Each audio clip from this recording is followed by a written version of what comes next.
I ended up being like much more aggressive than I ever have. Like if I even think back to last year, I did Big Sugar, and like up until mile 13 had played it perfectly, like was right where I wanted to be.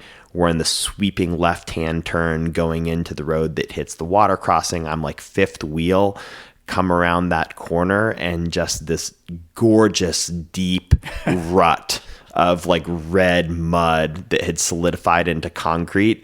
I went into it, and next thing I know, I am upside down off the side of the road.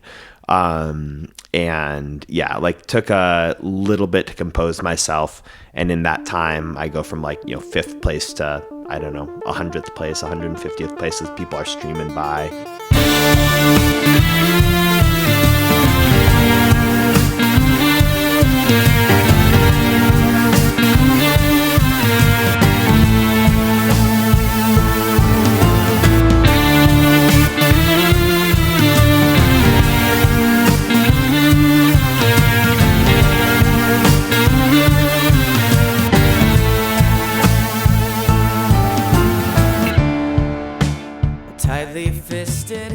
From KOM Cycling and Michigan Midpack Media, welcome to the Dirty Chain Podcast, the podcast that covers the cycling scene from the viewpoint of the Michigan Midpack.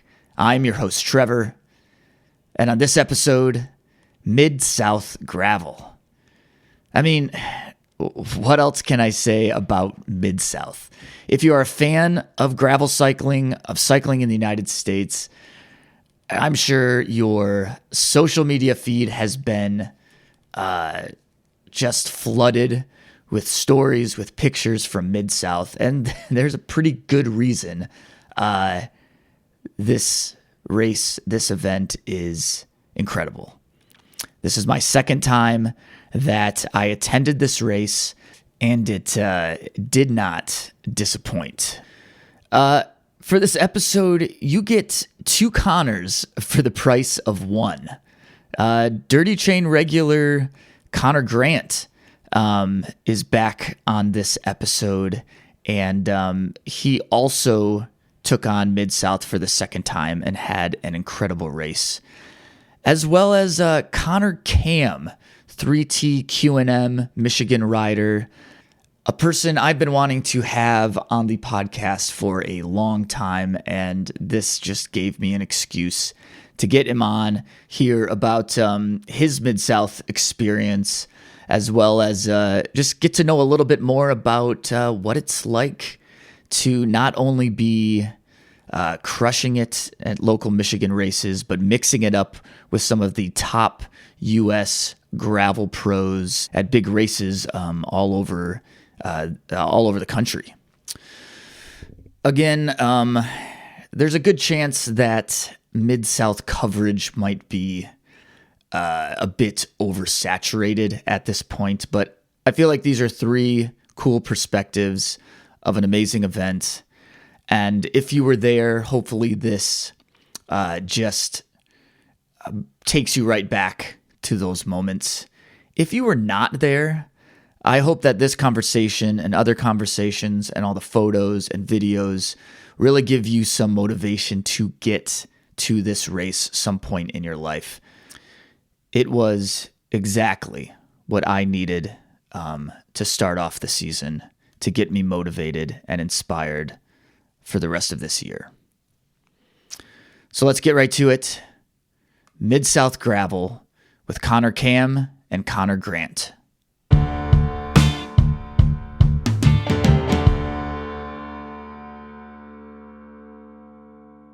Okay, so we are the Wednesday after Mid-South, and a successful Mid-South, I would say.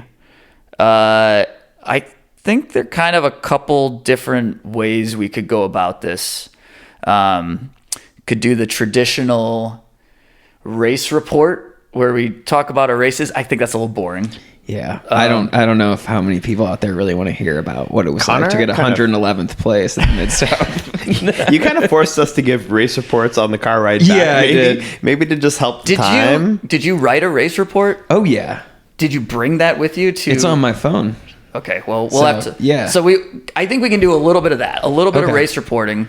I don't know how long you want this to be, though, because I don't want it to dominate the podcast. I already thought that. Well, there's 2 Connors and 1 Trevor, so at least this podcast is going to be dominated by Connors. Very Connor heavy podcast. Kind of like the race. This is You're looking at 2/3 of the Connor podium. That's true. Though, like, we went in joking, like, about how we were going to sweep the Connor podium, and it turns out neither of us was the first place Connor. Some 18 or 24-year-old kid. I don't know, he's like 12 years old or something, Yeah. but like he beat us, which is totally It was unreasonable. expected for me. Were there any? Are we sure there were no Connors between 0. Connor Kamm and Connor Yeah. Grant? There were 0. Are we sure? Yeah. Yeah, we've scoured the results. Okay. At this point. Scoured. Only with the appropriate spelling. I don't know. Did you do all the No alternate ERs. spellings? No ERs were in between us. Okay. Yeah. Are you, like, do you look down on different spellings of Connors? I wouldn't say I look down on, just like don't acknowledge their Not existence. my, Okay. yeah. Okay. And not my That's fair. competition. That's fair. They got a lot to It's an overcome. uphill battle. Yeah, right. So we can do, and I think we should talk a little bit about how the race played out for the Connors and for myself, I guess. But, I mean, Mid-South is more of like a race event, not race, an event experience, the full experience. We got to talk about that a little bit. Yep. If you follow any sort of bike social media, cycling social media, it's probably all you've been seeing in the last like Week and a week. half. Yeah. So I mean, there's a little new that we can probably bring to that whole conversation, but I have a couple questions, and then hopefully we'll just have a lot to talk about. But before, I'll kind of introduce us before I get to this conversation early in the episode. Connor Grant, you've been on the podcast This is my 3rd time. several times. Well, I guess, and I've had some sound clips. Yeah. So Yeah. I'm a bike racer who actually is more of a podcaster, I guess. Yeah, that's me actually. Right. But so I'm like learning from you. Okay. But this is my 3rd time. Okay. Yeah, you've once for Down to Ride, rest in R.I.P. peace. Yeah. And then another when we did Moran together. The Moran Chatter. The Moran Chatter. I think after Barry, you found me on a curb. that was fresh. That was real fresh. Little soundbite I think there. Rachel like poured a bottle of water on my head and like said it's gonna be all right, sweetie. And I was like, I don't know. Were you not in a good emotional spot? It was hard. And since then, I noticed Hot. You have also, I don't know about cheating on me with podcasts, but you've been on a lot of other podcasts too. If I got a face for radio podcasting. But anyways, so you've been on a couple past episodes. Yep. Sorry, I'm back, everyone. You previously were in the Detroit area, correct? Yeah, downtown Detroit, and Yeah. then Liz, my partner, fiance, whatever. I don't know. I don't call them medical terms. Is always like partner. She got placed for residency here in Ann Arbor, so I've been here since last May, and was happy to come to Ann Arbor and very quickly met Mr. Kamm. Well, thank you for doing my job, and good segue is upon your move to Ann Arbor that you met another Connor and instantly kindled a really bizarre bromance, I feel like, where you're both named Connor. You both ride bikes. It was pretty there are a lot of quick. parallels. I have a fairly specific memory of the first time meeting you, which I feel like I can't say for like everyone that I've met riding. Usually it's like you meet them on a couple rides and then you're like, I don't know, on a smaller group ride, you actually get to talking, but just had so much personality contained in that Connor body that honestly, even without the same name, I think I would picked you out of the bunch. But Oh, thank you. yeah, Probably not me going off the front was what you were remembering. So Connor Kamm, is this possibly your first podcast. It is. Yes. I can't even. I feel like I've not been interviewed for anything ever by anyone other than like a high school student in desperation needing to complete like a project for their communications class. Like, Connor Kamm, can I interview you about, looks at checklist, global warming? I'm like, sure. You are the leading expert in global warming at the school you teach at, right? There is no one in my classroom that knows more about global warming than me. Now, I primarily teach sixth graders, and I'm the only adult there, so it's not saying a lot. But so real quick, can you give us a quick introduction to your cycling background? I think local Michigan gravel racers / riders will recognize your name mostly at the top of the list of results. Wait, sorry, which Connor are you talking to right now? The one I'm looking at. Okay. Connor Kamm. Right, Yes. cool. Yeah, easy to be confused. Yeah, I guess cycling is like a fairly new thing for me compared to, I don't know, some other guys I ride with, in that like in the beginning of 2019, I didn't own a bike to speak of. Wow. And so like for my whole life, I had been a runner, through high school and college and post-college, ran like middle distance and long distance stuff, everything from like mile through the marathon, and like had some pretty good success at that, both at like the D3 level in college and then just kind of road racing post-college. But in like 2018, when I was building up for my first marathon, just started having some really bad Achilles pain that surgery and PT and time off didn't make any better. And so like tried swimming and like it sucked. Sorry, Connor, who I know does some triathlons. Yeah, no, I don't swim much. And then I don't know, I bought a used like beat up cyclocross bike off Nick Stanko, of all people, who, like, if anyone knows me and Nick Stanko, they know we are not remotely the same frame size. But started realizing it was like a good way to get exercise, and then realized like, oh, there's like, it's a good way to hang out with people. And then after not too long, I realized like, oh, I'm not like horrible at this. Maybe I should try some races. And so I guess since like 2019, I've been, riding a lot of gravel, doing some racing, and just like, met some cool people and found some fun races to do. Yeah, for sure. And having like incredible success, I feel like. You've been doing, we can talk more about this, but like big races around the country, including Mid-South this last weekend, and then also like just crushing it locally. I didn't realize it was that fresh of a thing. I knew you were like, this is like a classic. I used to run injured and now I ride bikes. Mm-hmm. That's like a tale as old as time, but sure. I didn't realize how fresh that was.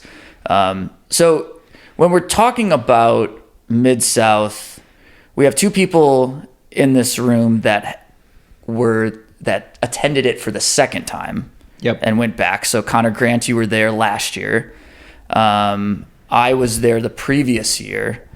And Connor, am I right to say that we had talked about Mid-South and that kind of gave you a little bit of motivation to go last year? Is that something that you told me? You had mentioned how fun it was, and then another person, Jordan Caverly, who doesn't really like things that much, he mentioned how fun it was. And he goes out every year. Yeah, he's like, he's like, wears the t-shirt from 2014. He's like, I slept behind a gas station in a tent, and like Bobby woke me up and shook my tent, kind of thing.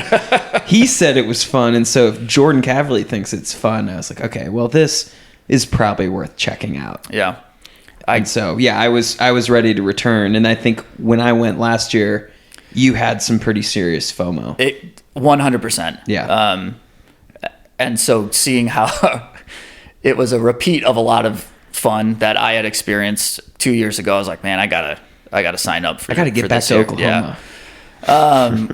Connor Kamm, this was your first experience. Yeah.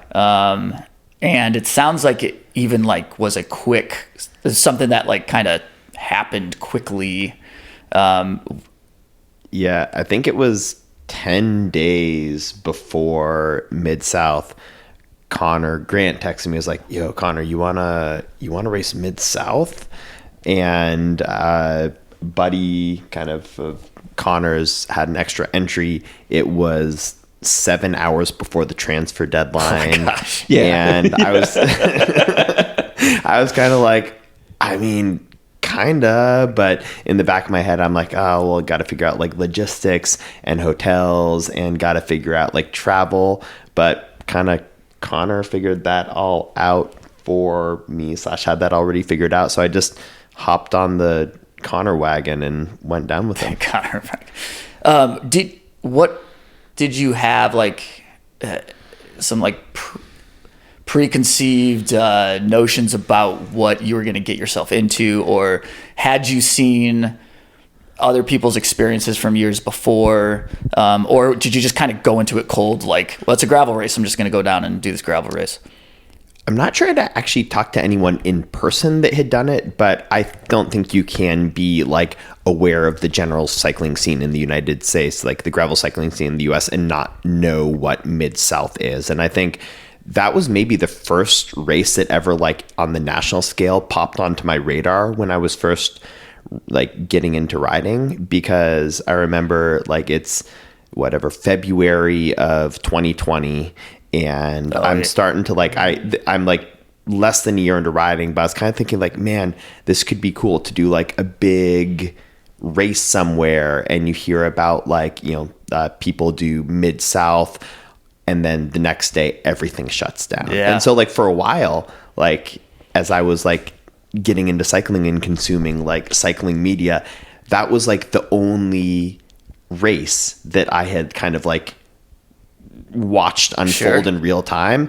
So there's a while I was just like, oh, the best riders that I know exist are like the podium for Mid-South. And then Connor actually mentioned that you were going to be doing Mid-South this year, and I just didn't get on top of stuff quickly, and it sold out within 3 hours or whatever. So I missed the boat on that one. So this was kind of like a really sweet chance to hop on it. Yeah, definitely. Interesting. Like, I feel for you, Connor Kamm. I mean, personally for me, like the experience of Mid-South is mostly just to like community, drink a lot of beer, and the race is awesome. You know, you want to, but there's really no way in hell that there's any actual like. I'm not going to be up the front. I don't really care about my position. I don't, you know, that's not the reason I go. But for someone like you, Connor Kamm, this whole Connor Kamm thing is, we got to figure out a better way to do it. I just call him Senor. Senior. Most of the time. Yeah. I mean, it's kind of a both and, right? I mean, it sounds like it was a little bit of something on your list for sure, but then probably something that you really wanted to do well at. And then I'm guessing just experience the experience. Having not done every race out there, but having done a good smattering of races, Mid-South was so cool because I think there are some races out there that have like a little better post-race vibe. Like I went to Iceman for the first time this past year, was like woefully underprepared, like not owning a mountain bike, and, you know, like crashed plenty of times. And, but after Iceman was one of the most special post-race hangouts I've ever been to, like in running, in cycling either. And there's other races that are, you know, probably a half step more competitive than Mid-South. Like, you know, the field at Unbound is a better field than Mid-South, like by, I think, any definition. Sure. But yeah, most of those like national caliber races, like the Big Sugars, the Unbounds, they don't have a fraction of just like the incredible community vibe that Mid-South did. And so I think it's this really neat combination of both like this wholesome grassroots, awesome hangout party, amazing vibes, and this ridiculously competitive race where if you're like a middle school Spanish teacher cosplaying as a bike racer, you can go and like actually like thrash against like some of the top dudes. And I think that those top dudes kind of have a very like, it's like a relationship to Mid-South where they want to go compete, but also like Payson McKelvin's at the DFL party until 1:00 in the morning because like, all these pros like stick around for all of those things. So, like, I feel like they'll go back year after year because of what, I don't know, of what it is. They're not just going a back race for with prize personality money. for once. It is right? Yeah. It's not like corporate. It's not corporate gravel. Exactly. Yeah. That's perfect. That was well done. So and Connor Grant, I'm curious to know to get your take on this. I took a year off. I had incredible FOMO. Let's be honest, it's not the easiest logistically, like, to get to. It's a nightmare.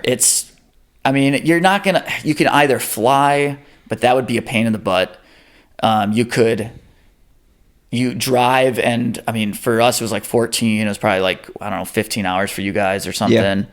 Yeah. That's a long time to drive. You got to take time off of work. You got to get a lot of, spend money on hotels. And it's expensive. It's difficult logistically.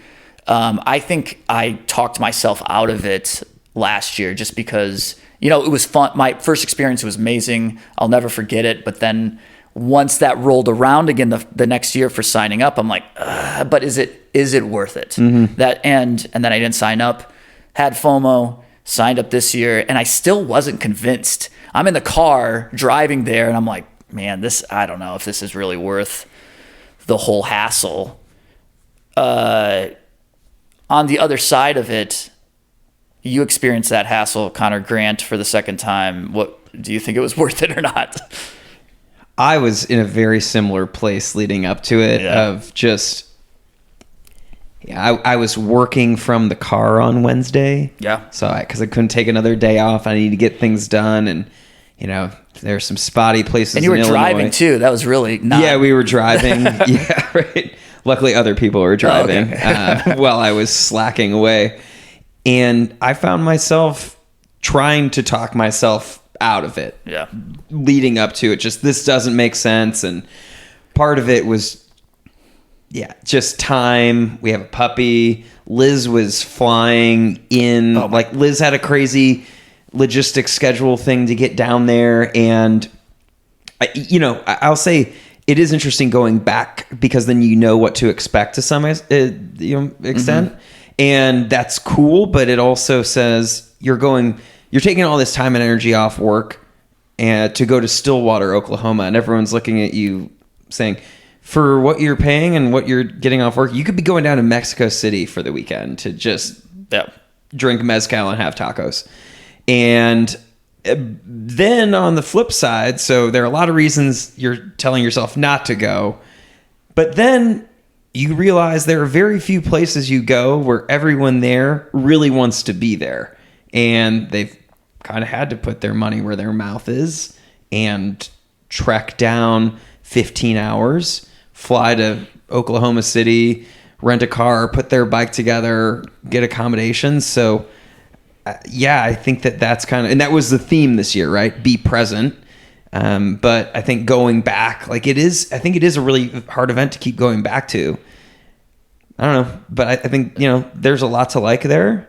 Sure. I left last year's Mid-South just totally reinvigorated, being able to be around people that much and just hang out. And like we kind of talked about, I loved the personality of the race because there are so many just corporate gravel events or even just gravel events in Michigan that you don't stick around much after the race. And I get it. Like part of races say it's a 2-hour drive from anywhere in the state or whatever. Right. But everyone pretty much finishes maybe there's a food truck, but it's like, are there age group awards? And then we're going to head home, right? Because no one's spending the night really the morning or the night before or the night after. So yeah, I think it's like a special thing. And Stillwater's not the greatest town in the world, but that almost makes you focus more on just what's going on at the event even more.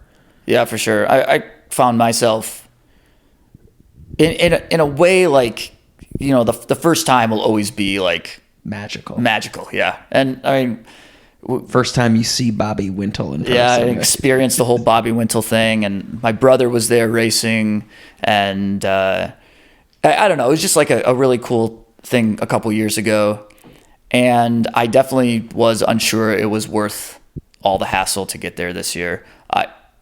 On the other side of it, I'm so happy I did it, and I had I think some of the experience was better than the first time, and then some of it was like, you know, like I was telling you guys earlier, the DFL party was awesome to be at this time, but the first year that I was there, like, I don't know, maybe it was fresh and it was new, that was the coolest thing, experiencing that for the first time.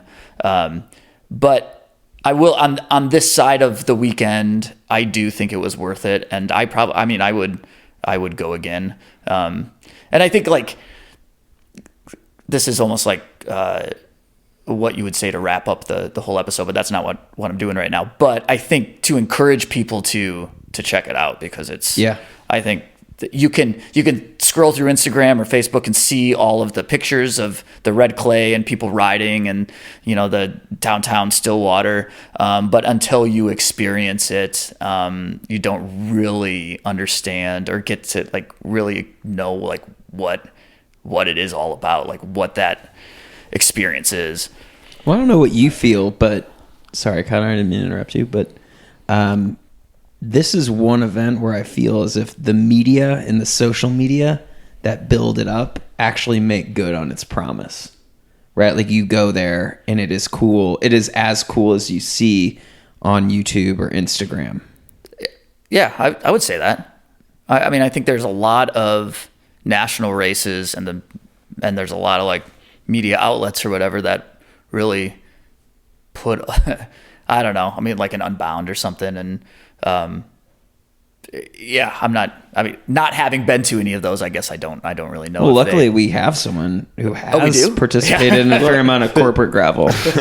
Well, but before I get into that, Connor, I want to like add a little flavor anecdote to your beautiful monologue on like, you know, the meaning of going down, meaning of going back. One, you talk about the price of going down there, but can we just recognize the fact that Connor had been planning on staying in the, I'm sure, totally adequate, very nice, like Holiday Inn Express for like the cheap price of $190 a night, which does add up. But last minute, maybe because there were a bunch of cancellations, maybe because other people knew better, we booked ourselves a few rooms at the Executive Inn, $33 a night. Like, including fees. And that's about what it was worth to be there. I know I opened up, like, the coffee machine, and there was, like, someone had left the coffee pouch in there, and it was completely green with mold. So, like, we got a very flavorful experience there. Flavors of Oklahoma. At like basement level prices. So I want to put up we didn't blow through that much. And I guess the motel on the way down in Springfield, which we had to shift from the Bass Pro Shops Lodge, they're centered out of Springfield, to the Arbor Inn or something of that nature, where didn't you find blood on your shower curtain? Yeah, we found the blood in the hotel room. Anyway, so we managed to have a fairly economically responsible trip down there. The other thing, you talk about working from the car. I would say for me, you working from the car was maybe one of the highlights of the trip, because like Connor's taking a business call, and it starts with like Connor admonishing one of his employees for like showing up to the Zoom call like 3 minutes late, about how that's like remarkably unprofessional. emotional. And by the end of this conversation, Connor Grant is in pure Connor Grant mode, talking about like the importance of ordering like espresso martinis when you're It's like actually on a the business. porn star martini. Yeah, I didn't know if that was like okay to say on a podcast. I didn't want to like I didn't want to like out you like that. But yeah, anyway, it was Connor Grant does business like no one does business. And any martini worth having a sidecar for is a martini worth trying. Anyway, yeah. So, Connor Kamm, then, like, it being your first experience on the other end of it, how would you go back? Would you go back to race it? Would you go back to maybe not stay at the executive inn or Just clear, I've already reserved my room for the executive inn for next year. Oh, what was the down payment you had to $3? Yeah, right. A Google review. You had to take down your bad review. No, we had one towel for the two of us for 3 nights, totally adequate. Would I do it again? For sure, yes. Yeah. Both from like what is a course that I'm going to be like relatively more competitive on. I think it's the right amount of like hilly but not too hilly, like technical but not too technical, selective but not too selective, where like a punk like me can make it through with the leaders for relatively more time. And I think it's like a race that's as long as an Unbound is just like a real physical commitment to like do it. And so like if this race were a 200-mile race, I would be thinking like, I don't know, that's just like a huge toll on the body. But I think, like 5-hour race and under, I think is less of a physical demolisher. So sure. I would, for all those reasons, I would go back like competitively, and then it's an awesome race scene. So yeah. You talked about the course a little bit. Can you turn your phone on silent, please? Jeez, oh Pete. I thought you were a podcast professional now. Sorry, it's Randy. You talked about the course a little bit, about it being hilly but not too hilly, about it being... Should we talk a little bit about how the race went? Who should we like wait on? Let's talk about Connor Grant. Yeah, why don't we go in order from last to first, so we can leave him guessing. Well, yeah, I mean, so I think there's a lot to say about just the course and the race itself. We'll try to make it as brief as we can. I'd say that when I came down here, I was a little freaked out by 7,000 feet of climbing, or 6,000 feet, whatever it ends up being. I think it's like 65 or something like that. I don't mean to interrupt, or I do. I guess. think podcasts are all about good interruptions. What was the ride with GPS file? Was it in the 5? Like I thought it was like 58. I think I ended up at like 62. Yeah, I think it was like it was more like Barry Wahoo order 100. No. Oh, I was shaking my head because, like, yeah, I totally agree. Like, It was not that hilly of a race. It was not that hilly. Yeah, there was nothing that steep. Like, I think the file said the steepest was 6%. Yeah. So yeah, some guy when he was redlining swore that his Garmin said 8% at one point. Was that you? No, I'm a Wahoo man myself. A Wahoo-ligan. Oh God. I think, so one thing that we have to point out, though, is the race, of course, historically, famously, they want bad weather, or like the weather. If the weather's bad, it's really bad. Yeah. We had some of the best. Best? Chef's kiss. Like it was there was almost no wind, which is unheard of in that area. Yeah. Oklahoma Hills is actually wind. What would start like at 45 degrees or something? Yeah. And then like ended like at 60 degrees. Like it wasn't even that, a little bit of sun, but she was a beaut. She was a beaut, perfect. Clark. It was perfect. So anyways, all that being said, like we had the best conditions going into the race. Back to you, Connor Grant. Oh, so I mean, I would say the the course going in was the same as it was last year. So I had a really good understanding of what everything was going to look like. Had some deja vu. The river crossing was actually easier this year. I wish I would have ridden it. Yeah, so it looked like totally rideable. Yeah, and I had done the whole try to impress Liz the day before by like taking off my shoes and socks and wading through the creek, whatever you want to call it. And like, trying to find the line. Did you get a tapeworm? No. Well, not yet. Not that I know of. But my big toe does look weird.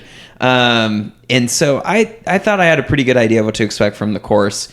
And I will say, we can get to this later, but I was pretty excited to see the other Connor race on this course. Just knowing him as a rider, it's like, man, this guy could be in the money. You know what I mean? And like maybe he's taking us all to Buc-ee's after the race, right? So, the race itself, I went down there. I think it was easy enough for me to say I wanted to beat my time from last year. I kind of got my butt kicked from a race tactics standpoint last year, where I always undersell, and I still think I do, how important it is the first hour to just keep jumping up the ladders at groups as much as you can to get to as good of group as possible.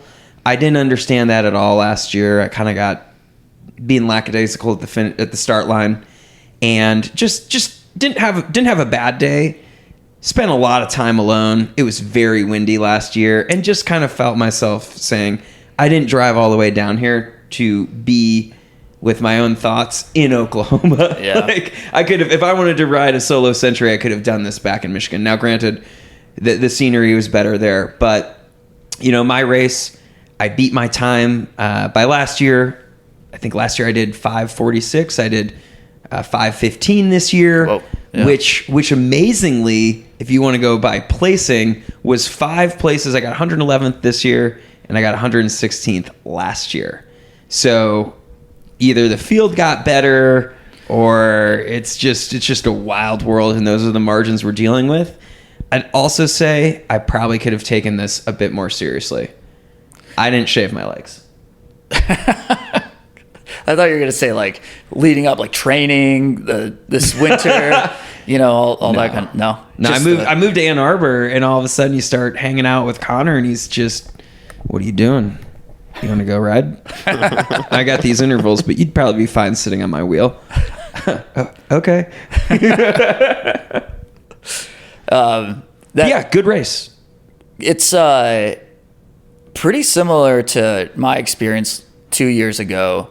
Definitely like super windy, kind of got popped off any sort of group. There was long.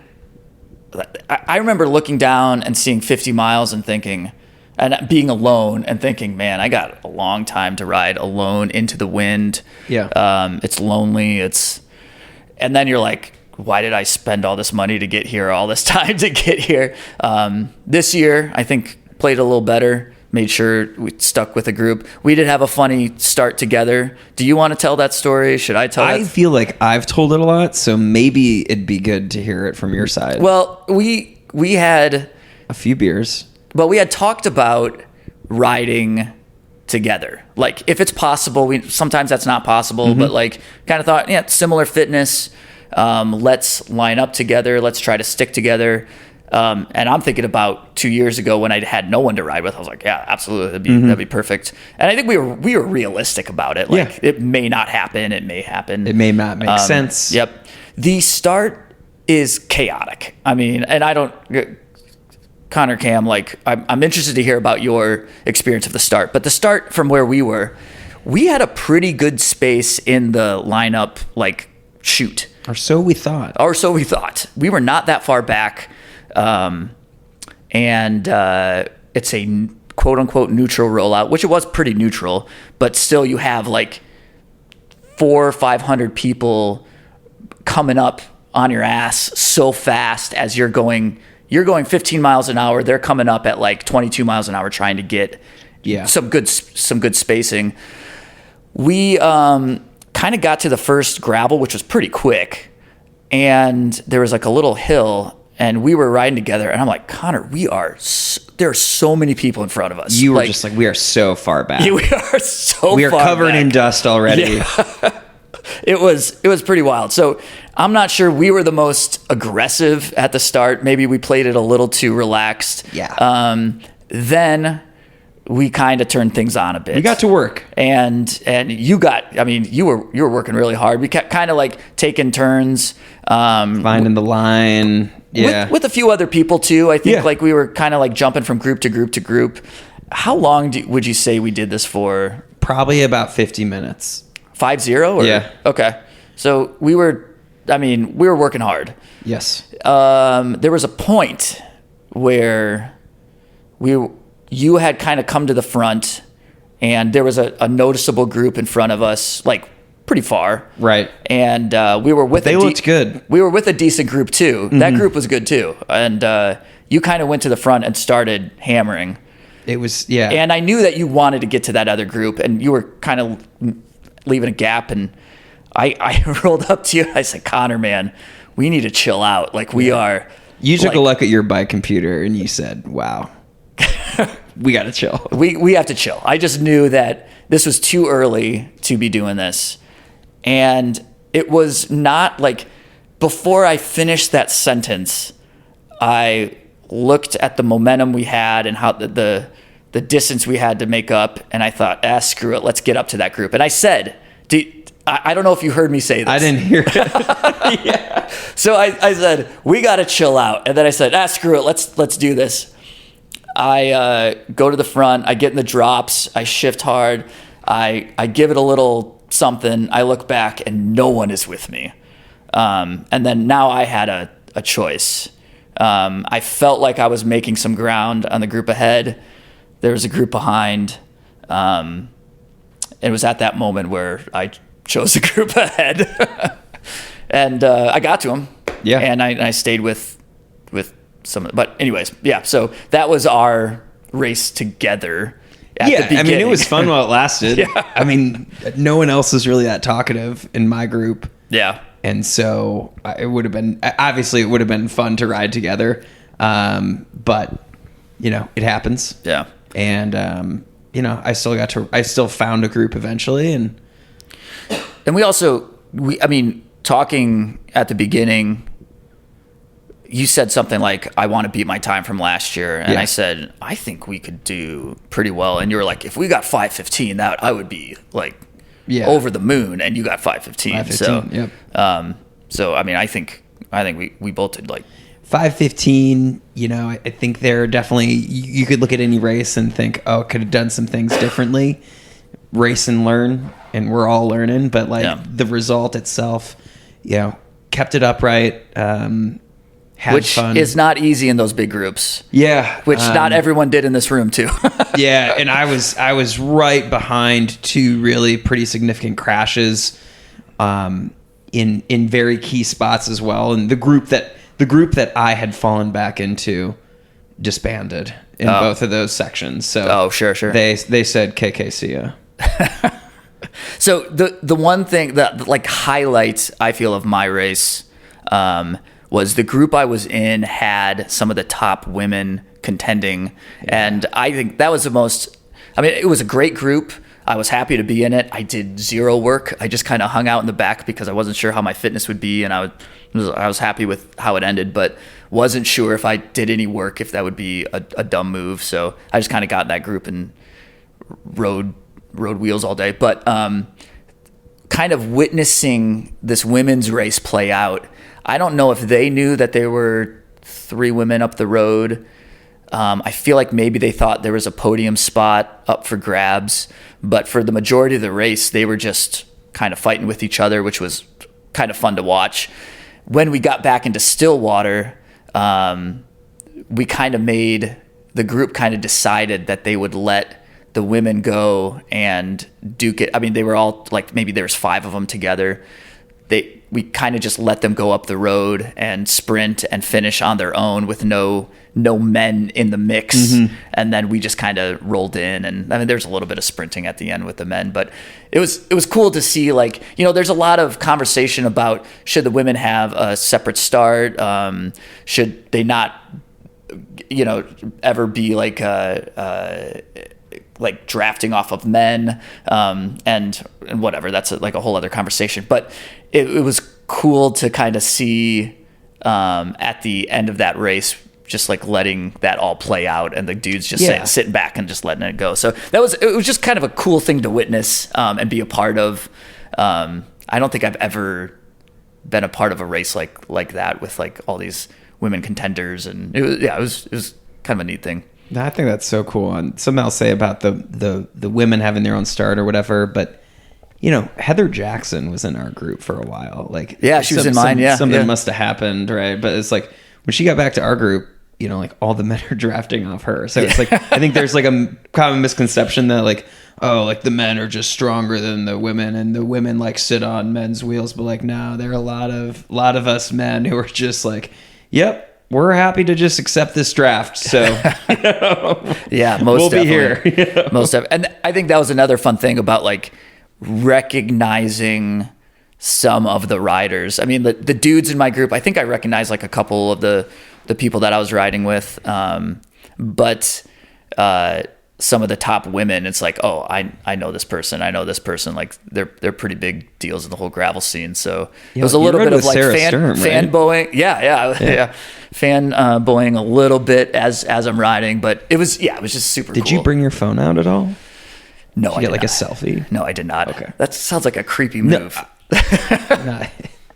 Consent is key. But okay.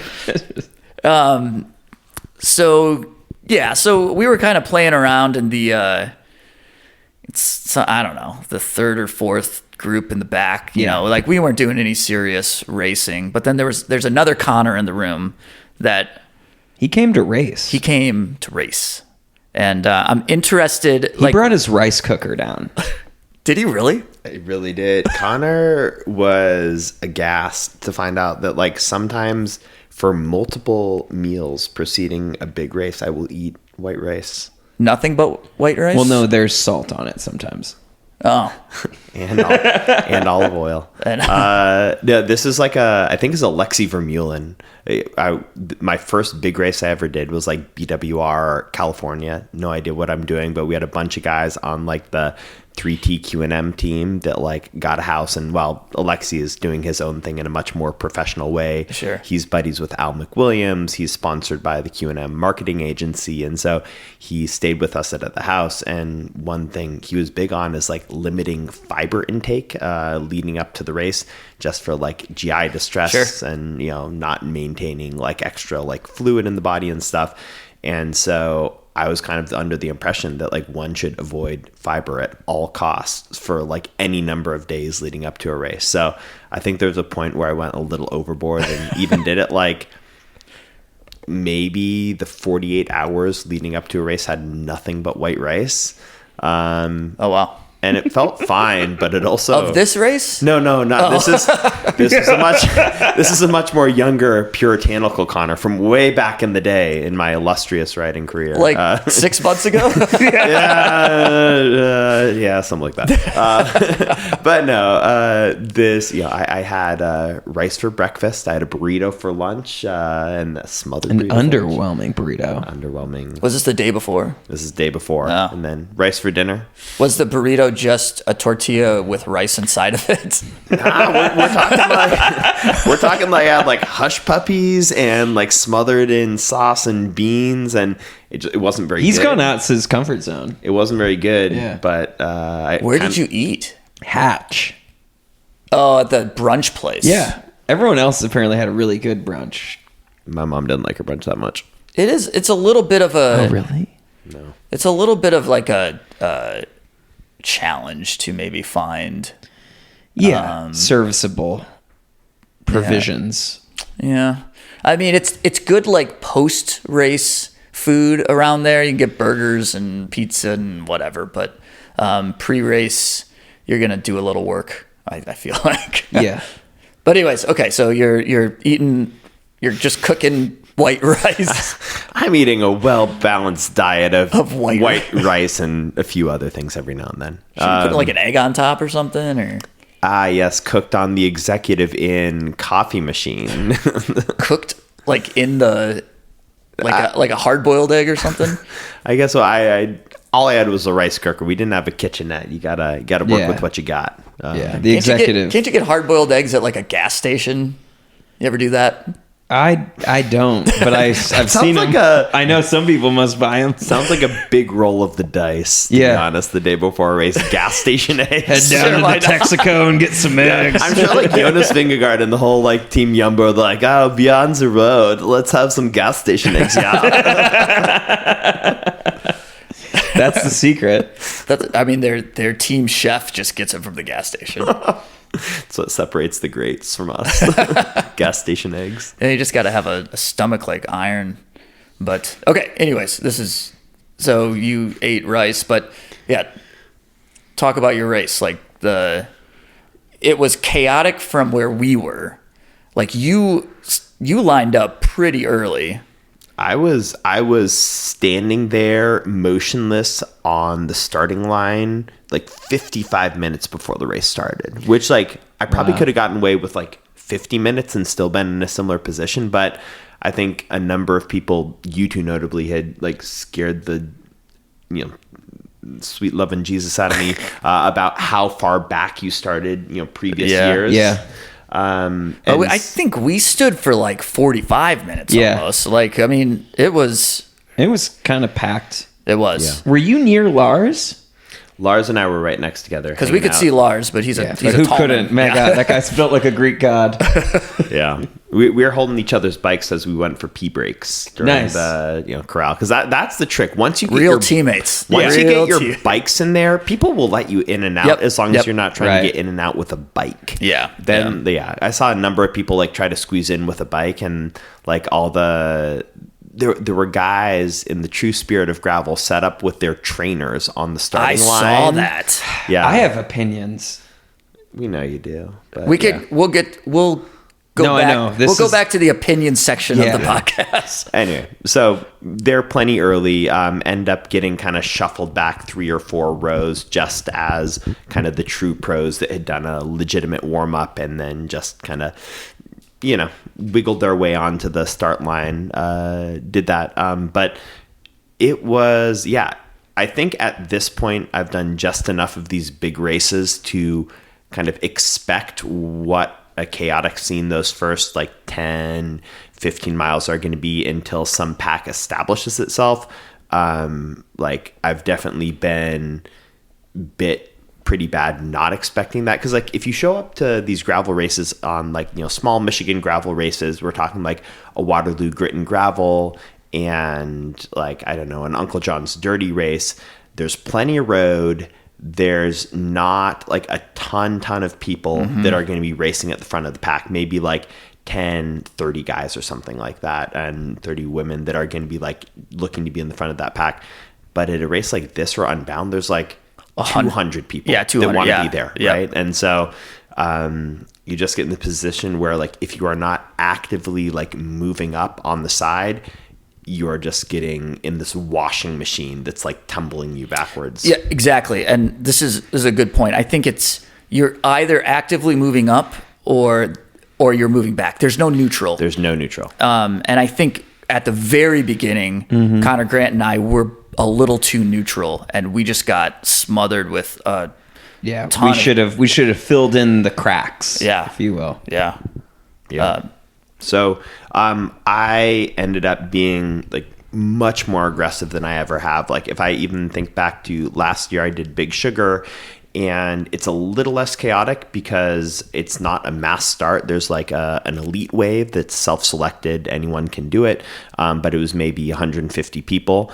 And so if you are at the back of that lead pack, you have plenty of room to the left and the right. This race, if you're at the back of like the people that end up separating out into that lead pack eventually, there's still, 1,000 people behind you battling for that inch of road. And so yeah, I was just a lot more aggressive and like had scoped out, I think, like the first couple major corners, the pinch point going into the water, and like up until mile 13 had played it perfectly, like was right where I wanted to be. We're in the sweeping left-hand turn going into the road that hits the water crossing. I'm like fifth wheel, come around that corner, and just this gorgeous deep rut of like red mud that had solidified into concrete.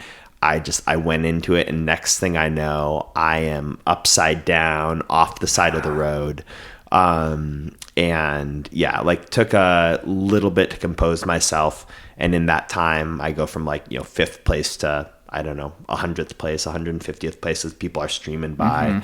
And so, yeah, it was a bummer of a moment after like everything that had gone so well up until there. Yeah. And, but you were able to latch back on to the front group, right? Eventually. Yeah. So that happened mile maybe 12 or so, my crash. And then from there, I was really, really wanting to make it back to the lead pack, but kind of not knowing if it would happen. There were 1 or 2 guys that I ended up passing that ended up working with me a little bit. There was a guy that had like crashed over the top of me that was kind of motivated to get back. And then I think some guy from the cinch team that wanted to make it back up there. But in the end, not a lot of people were wanting to kind of like put in the effort to get back up there. So I think it was kind of like me and kind of 2 other guys dragged a pack of 20 up to the lead pack. I did find out later that whole time from mile like 12 through 25 that I was like chasing my brains out to get back up there. My teammate Lars Hallstrom was on the front of that pack, like pulling it forward. And there's like, there's this great, like unwittingly, like he didn't know that I had crashed, and he was just kind of in there to get a hard workout or whatever. And he's a big dude that likes being on the front, but it was hilarious that like there was a photographer at mile like 20 and like he captures like the lead pack on the road with my buddy and teammate Lars like on the front, nose in the wind, and then like 2 minutes later he captures a photo of the chase pack with me on the front, just like ripping into the wind. And I'd say that like sums up the brains of the 3TQ&M team. like big boy ride hard. So anyways, by mile like 25 or 30, eventually did make it back with a group of 25 guys in tow, latched on with the kind of front pack of 20. And yeah, was significantly more tired for having done so, but I think I would have been kicking myself like to this, even until now, if I hadn't have made like a shot to get back up there. Sure. And it probably, I mean, those are a lot of matches you're burning. So, down, at the end of the race, you probably don't have as many matches to stay on the group. But I know I've been in not as competitive situations, but situations where I've lost the front group, and you think in your head, this is it. Like, this is the race. I either do this now or the race is over. So it's like you have to bury yourself and try to get up there. And if you don't, it doesn't work. But if you don't try it, then you're going to probably, you regret it for sure, right? Like, you just have to give it a shot, I guess. Yeah, also just like how, I don't even want to think about what kind of like power numbers, energy it took to get back. Oh yeah, do you have to the front group? Did you look at what you were doing just to latch back on? Good question. I was not looking at it while it was going on. I was just kind of like looking at my map screen, because I was like, if I crash and then I miss a turn because I'm just like nose down on the front, like morale is going to go through the floor. So I don't know. And to be honest, I haven't looked at it, but I wouldn't be surprised if like the average power for that, I don't know, probably almost close to an hour chase, but maybe more. Yeah, it's probably like like 40-minute chase or something like that. I wouldn't be surprised if it was not too far below like FTP. Yeah, sure. You know, just it was a very, like, it wasn't an all-out effort, but it was like the longer we're not in contact, there's going to be a chance that like a group goes, and like if Payson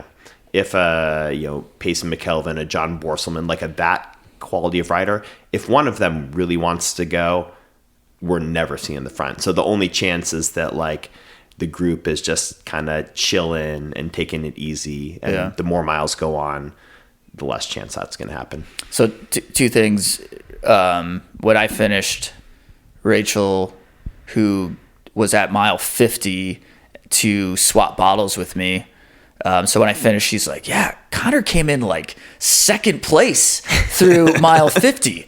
And then I think we got the story of that. What was the deal with you rolling through mile 50? I mean, this is after you've bridged back on. So now you're in the front group again, right? Like, so this all happened before mile 50. And then when we went through mile 50, you rolled through the town like second place. Just really wanted to see downtown Perry uninterrupted. I'd already checked it out the day before. So Perry has the oldest Sinclair station in the United States. I did not know that. Kind of cool fact. My mom got chatted up by the gas station owner when we were there the day before, like on the pre-ride, and told her all about this gas station that's been in his family for like generations. Really cool.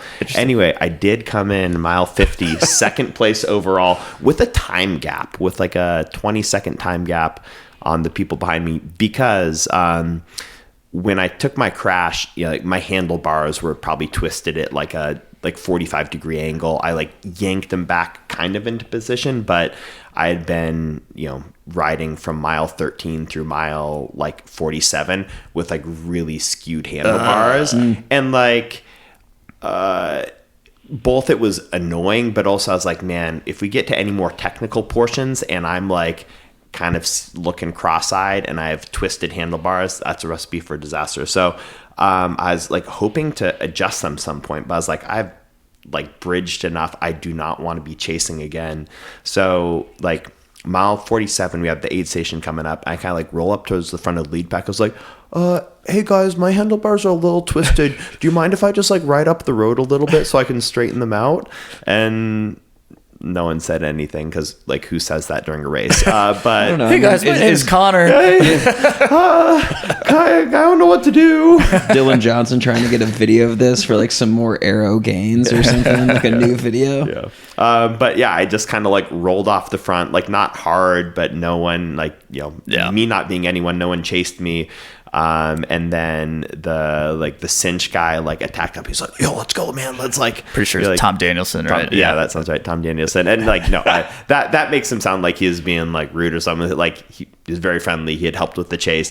I think he was also excited to maybe like sneak a little bit of time up the road, but we ended up just kind of like rolling smooth turns through the aid station. I stopped, straightened my bars out, and then my glory attack off the front was over. But briefly, as in really good. But it wasn't your only breakaway, right? Ooh. Boy, That's true. There was chatter on Instagram. That's true. Like this is like a lifetime later, like emotionally, but like mile 68 or 69, the main group had just I led the 68 knowing you were going to say that. I was like, I really tried to suppress it. I've taught middle school for long enough knowing that you never say like open your workbook to page 69. You're like, all right, open your books to 68. Actually, like turn it one more page. And like, that's kind of what I have to do around you, Connor. Anyway, right after mile 68, we had like come out of some like double track. There was a little bit of like a pause in the group where like no one was wanting to be on the front just because it was flat and whatever. We had just ridden hard, and I found myself on a downhill, just kind of like not wanting to brake, roll off the front. Again, me being not anyone that anyone needs to worry about, like get maybe a 50-meter gap and just like, I'm not going to slam on the brakes. So I keep on rolling. And next thing I know, Pete Stetna rolls up alongside me. He's like, hey, you wanna make him sweat a little bit? And so Pete's like, let's go. And so me and Pete start rolling turns, and he was going like a little harder than I wanted to go. So after like maybe 3 turns, I could see that like we had a good gap at one point, maybe like 100 or 150 meters on the road, something like that. Wow.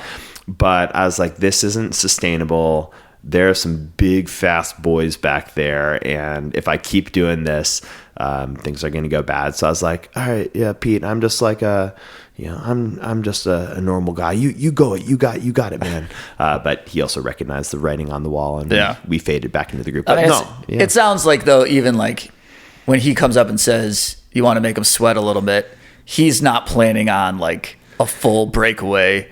I think he was just, I don't know, totally wanting to make him sweat a little bit. Like, 100%. No, I think I recognize this, and he certainly recognized this from having been in a lot more race situations. Like, that was not going to be a winning move. Like, even if it, just where it was in the race.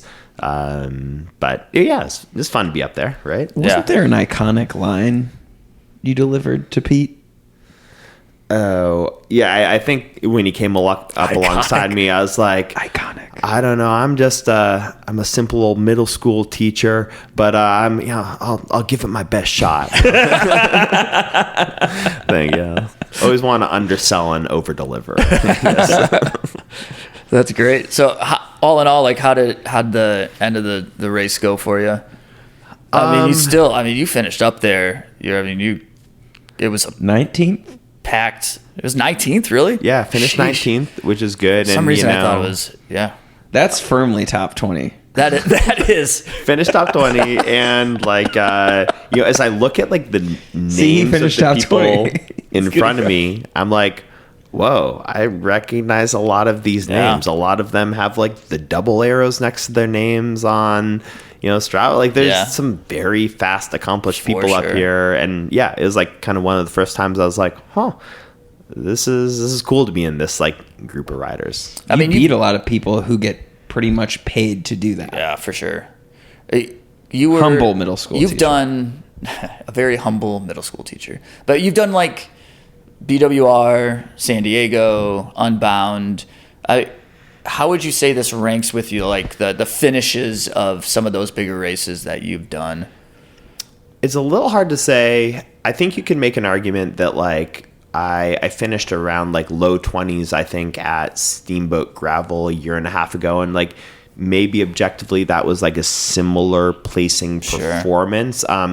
Also, a lot of those guys had just done mountain bike race. Leadville, literally like 12 hours before I was on fresh legs. No one needs to know that, though. No, but like in terms of like what is actually like a better athletic performance, like I had been like resting and tapering for this, and they had just done a 6-hour mountain bike race the day before. Also, you can't control that. That's true, but like it was also a day where like everything went perfect. Like not like no significant mechanicals. Like the only time I got a flat tire at that race, it took me like 18 seconds to plug and fill up, and it also coincided with Keegan Swenson taking a pee break right next to me.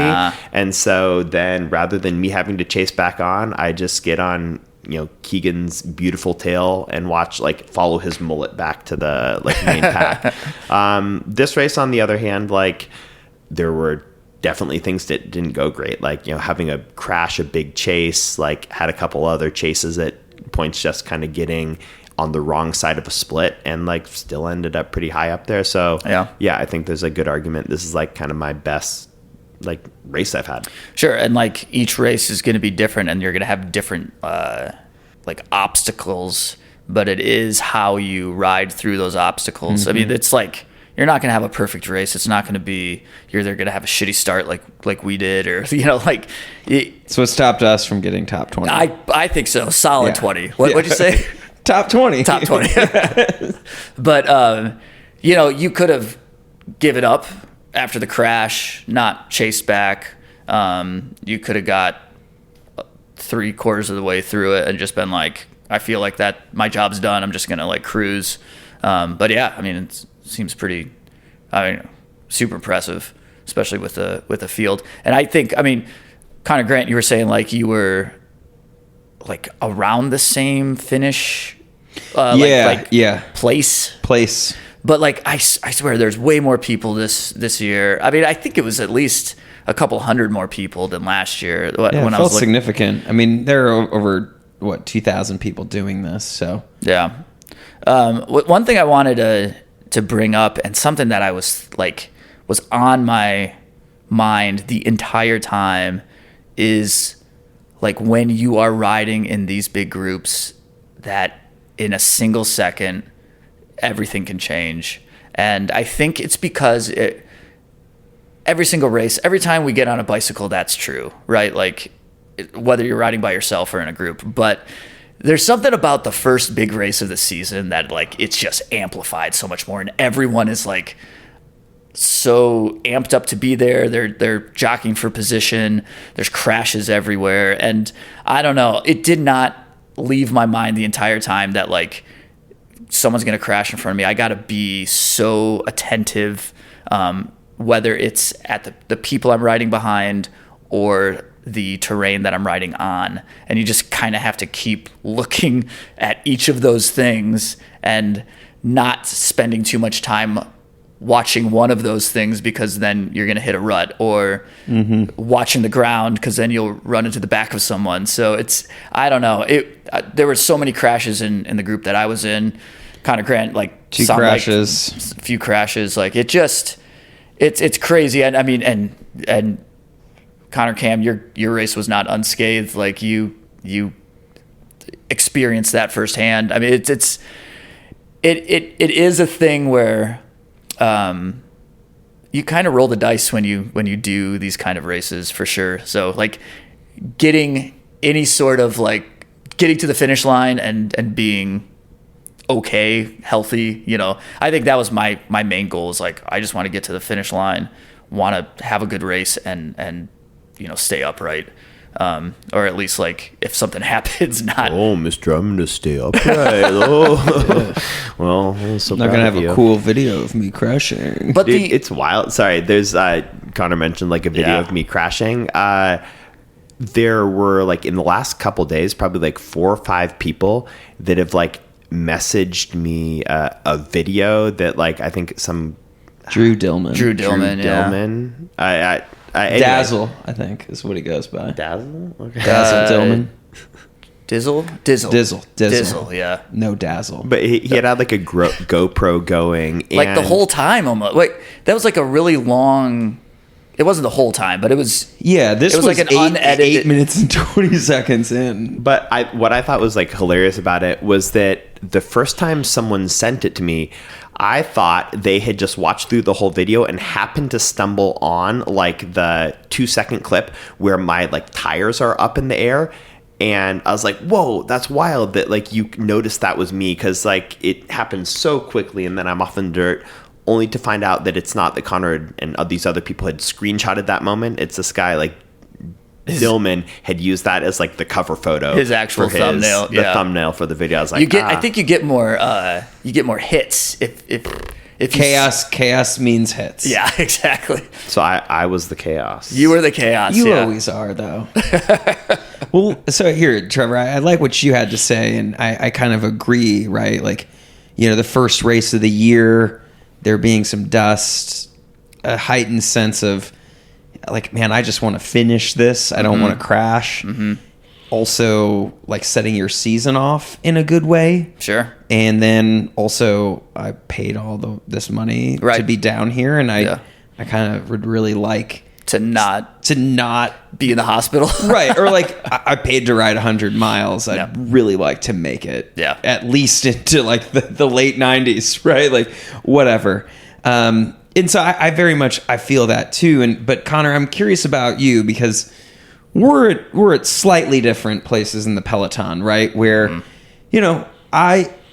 I don't know how this race would have played out if you didn't crash, but you already mentioned where you were and what you did. I think, the audience can project where they would want it to be. But when you're at the very front of these races, do you just need to sell out more of, if I crash, I crash? Like, I'm obviously trying not to, but to be where you are with this company, you probably have to have a very different mindset. you talking about taking risks? Yeah. Like in terms of taking risks. Yeah. Yeah, in some ways, yes. In some ways, no. Like, my crash happened when there were still, like, for all intents and purposes, 100 people in the strung out pack I was with. So it wasn't, like, in the pointiest, most upfront part. And honestly, it was just, like, it was a place where I think even in a smaller race with less competitive field, I might have crashed. In terms of like the reasons why it feels like no, like once that group became a group of like 25, say at mile like 55 to 60, it was very civil. Like, you know, people were, I don't know, just like for the most part, like pointing stuff out, calling stuff out. So it felt way less sketchy. And that's probably anytime you are in a smaller group rather than a huge peloton, people are going to be looking out for each other a little bit more. So maybe that doesn't matter whether you're the first group on the road or the seventh. But I think what I have noticed, and certainly did this race, is like there are major consequences for not following wheels really, really closely. And especially like when we were in some of the technical double track around like mile 60, when it got a little gnarlier, and it was like hillier and rougher, and you just needed every ounce of draft you could get. I found myself not maybe like 100% as close on people's wheels as like maybe I'm leaving like a 1.5 foot gap there where other people are at this 3-inch gap.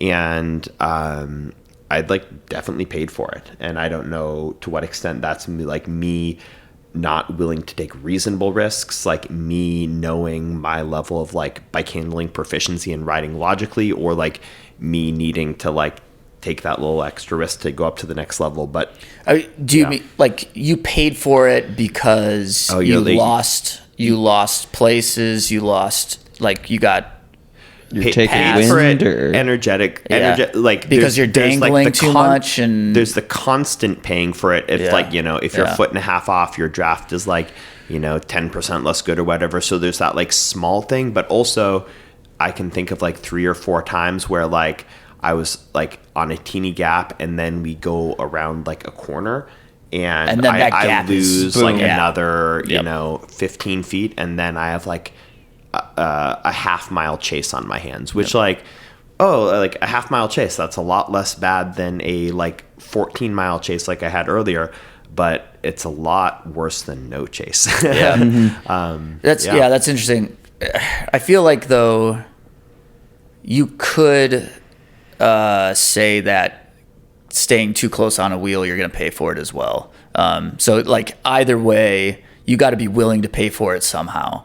And either like you're strong enough that keeping that gap, you feel comfortable closing those gaps when you need to, just to keep yourself safe, or you're confident enough in your bike handling skills, or you're willing to risk it that you're gonna stay like right on the ass of someone.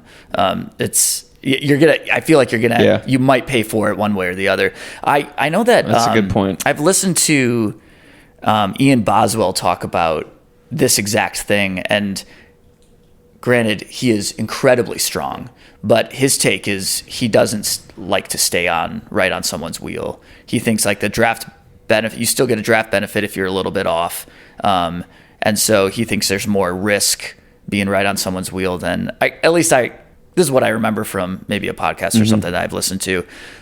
But he's also like ridiculously strong, so maybe those gaps don't open up as much. And I think you can get away with that when you're like, you know, as strong as most people in the race. Like, you know, any of us show up to a, you know, kind of regional gravel race here in Michigan, we can kind of play that game. Yeah. Because there's plenty of road, and like, you know, we're all strong, and generally you can like, I think, get away with being a little sloppy because there's not that many people that are just like, you know, like way better. You know, the people that are way better are named Alexi and they move out to Colorado, or, you know, they go ride for like Agedour Citroën for like, you know, the Larry Warboss, like the real studs, like don't stick around Michigan. And so, you know, I don't think we're in the situation where you have to play your cards perfectly every time. But like you show up at a race like Mid-South or Unbound, and there are these guys that like they're on a better level than you in terms of their fitness and their like bike handling and all these things. And so if you're giving them anything, it's like a good night. I'm not going to see you. Yeah, for sure. Oof. In terms of safety, and probably even just like just staying with a group. I mean, I think we've all been in smaller races or Connor Kamm, larger races that you have. Like, I think we can all agree that the further you're up front, the better you are in terms of safety, in terms of making sure you don't get popped off the back. The best place to be is right up front. But the difficult thing on one of these giant races is how the hell do you get up there and stay up there, you know? I mean, you said Connor Kamm, like it was pretty civil the last half of the race, but I'm sure it wasn't civil before that. Like just kind of weeding out to that point, it is chaos. I mean, I'm sure it's complete chaos. Yeah, well, I guess I mean like civil, like interpersonally, no one was being a like dick. Yeah. But like not civil in terms of like people trying to rip each other's legs off. Like especially anything that was like at all technical or rocky where like splits could happen. I don't know who was driving it because I was like hanging on for dear life, like, 20th wheel, but there was someone at the front on those sections being like a completely non-civil human being. Okay. At least like they aerobically, chose violence. Yeah, like aerobically they chose violence, but then like, we're calling aerobic violence. That'd be the great name for a cover band. I do want to bring up something because the first year I did it, going back into Stillwater, I remember it being super sketchy because you're kind of back into town. There's traffic. I don't remember when I was there the first time that they had like any police or anyone like stopping traffic. I just remember like the group I was in, everyone was like running the light and there were cars and it just felt very sketchy. Like, what are we doing? Yeah, here? what in the world are we doing here? Yeah. And I've heard the same kind of criticism about the finish of Mid-South from other people as well. This year, I mean, I think they make a point to say we're not closing down roads. There will be traffic. Please, like, follow the rules of the road. It's a race.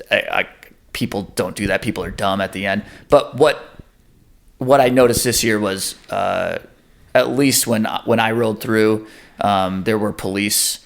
And they were stopping traffic. They were making sure everything was safe. So I did not feel like that was an issue this year. And I'm not sure about where you guys were, but I'm assuming Connor Kamm, when you went through, they had everything stopped for a lot of that front group.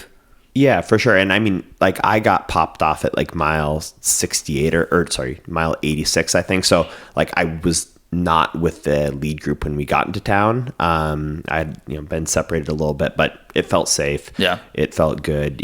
Some of the, and somehow it seemed to avoid the like group coming together issues that you've heard about at locally at like Uncle John's Dirty Race this past year, where like groups converging in the orchard led to some pretty bad crashes, or you mean like distances, like exactly. Yeah, like so like if the 50 mile, like yeah, actually there was some of that. Oh, okay. Like not in town, but just our group coming up really fast on some 50-mile riders and just people being idiots and not paying attention. Oh, okay. But yeah. But you didn't. I didn't experience it. It felt as safe as any other gravel race I've been. Good.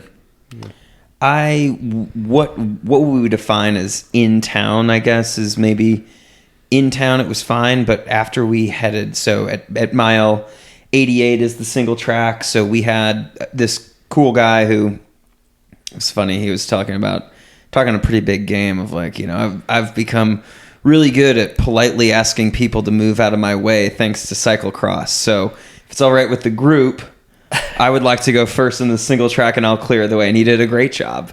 And everyone was kind of off to the side, and they were even clapping and cheering for us. Did he have a go-to phrase? I've thought a lot about this. Like what did he say? Andale. Really? Yeah. That's confusing to me. I don't know. I just made that up right now.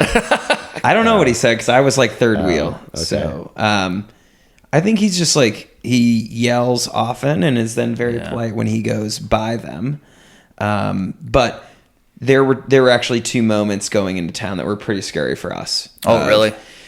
So there's a right turn onto a pavement hill before you take left onto gravel again. And we were behind a car, and some people decided to go around the car on the left. Oh. So I don't know. I hung back a bit, got up above the hill. And then when we were taking what I believe is the final left-hand turn on gravel into town, you're going down this hill and you got a lot of speed, and it's a blind left because there's a kind of a thicket there.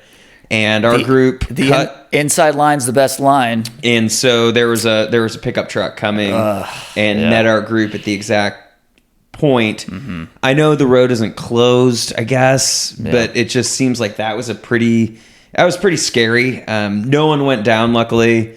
I thought it was unfortunate. The driver then felt the need to like lay on the horn. Someone slapped the hood. Not a good look for anyone. Yeah, for sure. But it was one of those like, oh my gosh, I don't know. It's like at this point we had already made up our minds that this one guy who had aero bars and was pulling everyone back into town was going to get the sprint, and we were just going to roll in after him. So it wasn't even like we were really jockeying for position. No. But a car did come out of nowhere and just make it pretty weird, and then people going around. So the other stuff in town was blocked off. Yeah. But I agree. I mean, I don't know. What do you do here to make this a bit more safe? It felt about as safe as it could, and I think some of it's just people being knuckleheads, and then some people just need to know where to go. Yeah. But it wasn't anything like, I don't know, locally like we've had with just open roads, and I don't know. I think sometimes people blowing traffic stops can be the difference between winning a race and getting 5th, right? Right, yeah. Weird way to live. Yeah. Boy, let's not end on that. Okay. So I think that this has been a really interesting conversation, but what we've avoided talking about is trainers in the starting pen. We did talk about that. Or we said we'd talk about it later. Oh. I want to know who was doing it. Well, the guy that won. Torben or Torben, Finsterwald. They were all on. They're on like, rollers. Yeah. And I mean, they finished well. So maybe. Did you do a warm up? I did a warm up from like 6:30 a.m. until like 6:50 a.m. Like an hour and a half before the race, so that I could move my legs and then get in the start, and then not move them, for 50 minutes. I can tell when I do not warm up, but like physically, I was like, how is this even gonna work? I mean, it's dark, it's kind of cold. I got to get in this pen. I have to pee like 18 million times because I've been drinking so much water and coffee. So usually for 100 mile, I will not do a warm up, but when it's so hot out of the gate, like your legs are just on fire. It's asking a lot. Yeah, it really is. No, I bet you like from like the top group, like most guys, like highest, I don't know, normalized power for 10 minutes wasn't, I don't know, the final 10 minutes of the race when people were like, off the front, going for broke, going for the win. I bet it's those first 10 minutes of the race. And like, I think unless you're warmed up, you are doing bad things to your legs. Yeah, for sure. But so I think this gets into a weird kind of spot where gravel racing is of like, what's a pro now? And like some of these people are paid to do this, and like they got a team of people putting trainers in the starting pen so they can hold position, and like, I don't know, is that the spirit of gravel? Well, and all that being, like, we don't have, this is a debate that, we're not gonna come to a good conclusion on. But what I will say is Mid-South does this great job of being both, being a place where that can exist, but then also everything else can exist. And actually everything else that does exist there is more, that's more of what Mid-South is than Right. the people warming up in the pen, ready to go. I mean, as exciting as much as we've talked about the front group, and as exciting as that is, like, the reason Mid-South is so successful and people keep coming back to it is not necessarily because the top people come to it and race. It's because of someone like myself, or someone like Connor Grant, or someone like whoever who might take 7, 8, 9, 10 hours to do the 100 can go there and feel as important, or feel as like a part of it, as who came in first place. Well, right, and isn't that's the core of it? I mean, you talked about I don't know if everyone knows what DFL is, and you mentioned at the beginning. But yeah, it's a dead fucking last. Like, it is celebrated more, I feel like, than the first place finisher.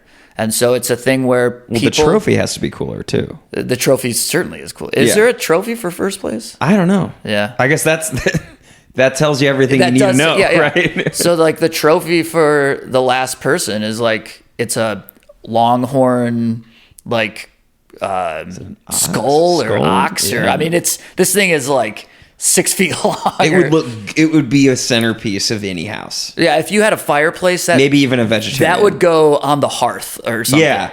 Oh, it's a hearth maker for sure. Yeah. Come to the Mid-South for a hearth maker. But I think that is more celebrated than, I mean, people hang out until 1 a.m. I was there till 1 a.m.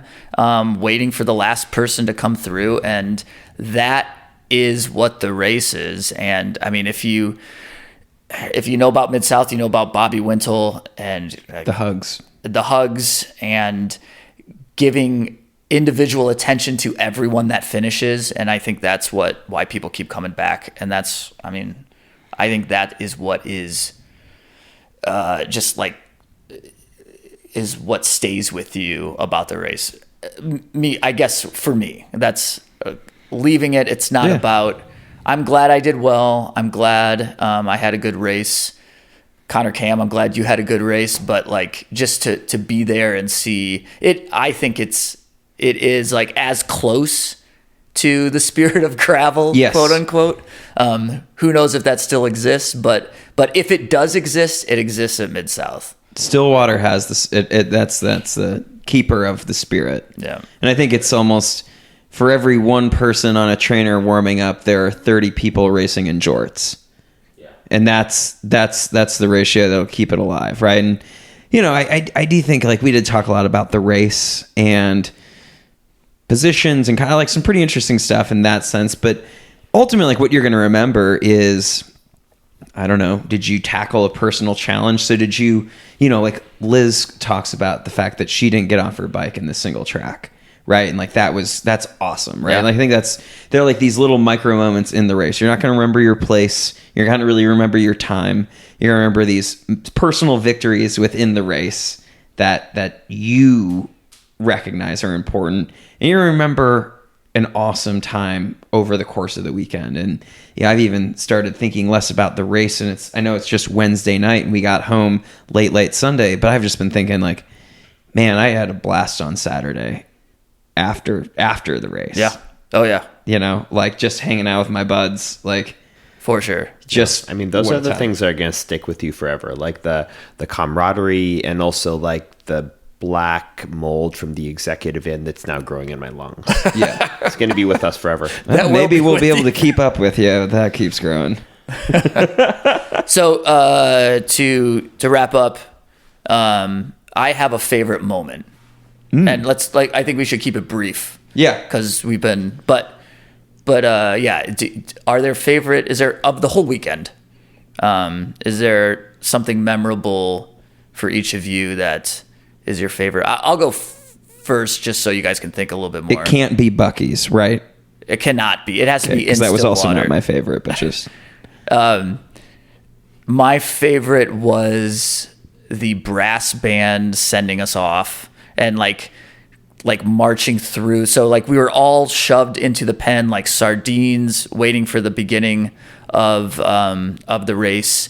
And when you think that there could be no more room for a single person to be put into this starting pen, a brass marching band shoves its way in the middle of everyone, playing like New Orleans brass music, and they go to the stage, and then Bobby gives a little speech, and as we leave, they do a brass rendition of Rage Against the Machine. I'm pretty sure it's Bulls on Parade, and it was awesome. It was awesome. So that's my favorite part. So my favorite part is my coach / friend, Gio Woodman. He went down with me last year to the Mid-South and didn't realize there was this whole double component. So you run a 50K on Friday, just a casual 50K. And then you ride the 100 miles on Saturday. And aside from seeing him in the finishing chute and like standing up, which was an incredible moment, just because, man, I can't imagine how his legs felt. I dropped him off on Friday morning, and I originally thought that I was just going to drop him off and be on the way and like go back to the hotel and sleep some. But I just heard Bobby on the stage and I was like, man, the hair on the back of my neck just kind of stood up, and I ended up just hanging out until the 50K started. And I think when that went off, I was in this cool position where I can't really remember the last time I saw a race start, because like I'm usually in races. Yeah. And I just really enjoyed being at the start line and seeing this whole weekend feel like it was kicking off. And like that just brought a big smile to my face, and was super, super cool. Awesome.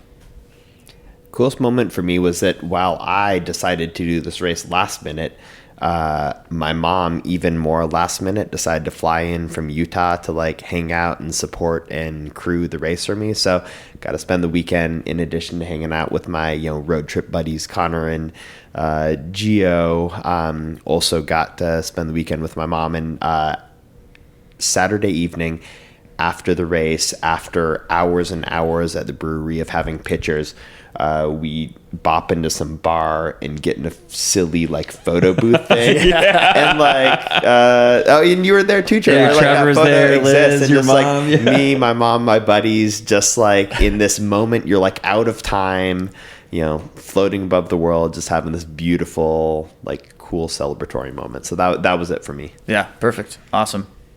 Well, cool. It's fun weekend for sure. Till next year. Until next year. Until next year. time we see each other. Well, who knows? But certainly there's going to be rain next year. I mean, it's been too dry. Yeah. It's too many years, but.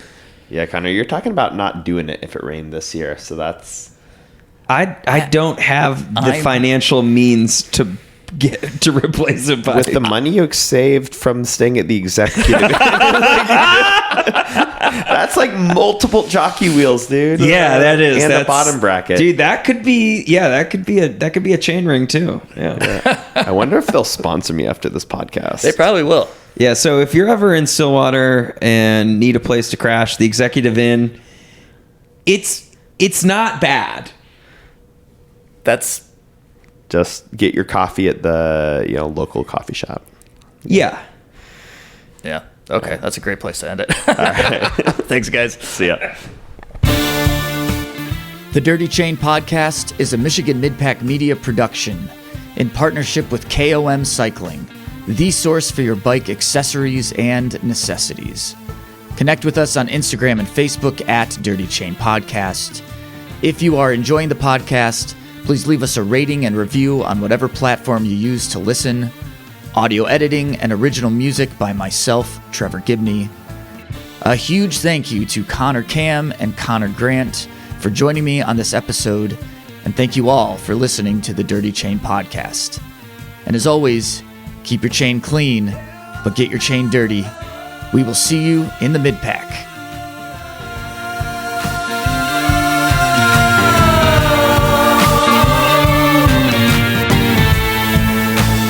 You are not alone.